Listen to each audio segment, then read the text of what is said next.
latitude. Let's skip to a quick video to see an explanation. Alright, let's begin with the world. And what we're going to do with the world is we're going to cut it in half. We'll get a little line, and somewhere smack bang in the middle, we'll draw a line horizontally across it and we'll call it the equator. That's the equator there. Now this equator is 0 degrees latitude. Now everything above this line is 0 to 90 degrees north, and everything below the line is 0 to 90 degrees south.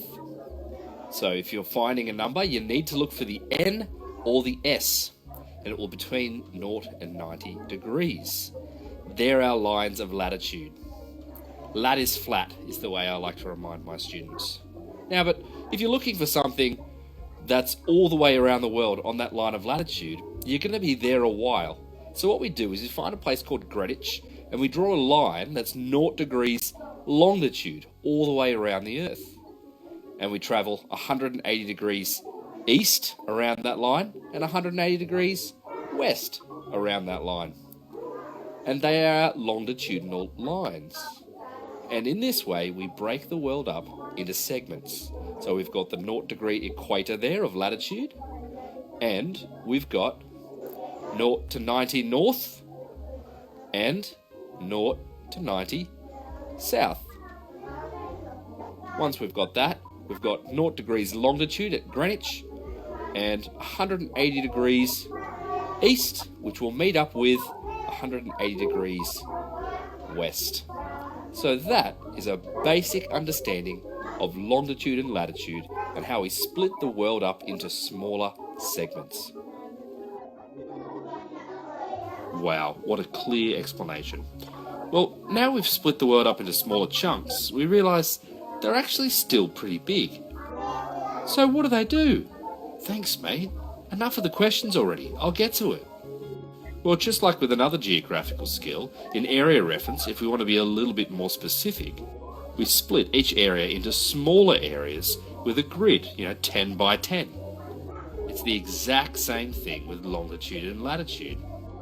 Because each chunk is still, pretty big, and at their most, a degree of latitude is 111 kilometers, we don't split it into 10 segments, we split it into 60. But still, at their biggest, you've got 1.85 kilometers per segment. So we divide each 60th segment into 60 again. That's 60 more segments. And to keep things simple, we call them 60 minutes and 60 seconds.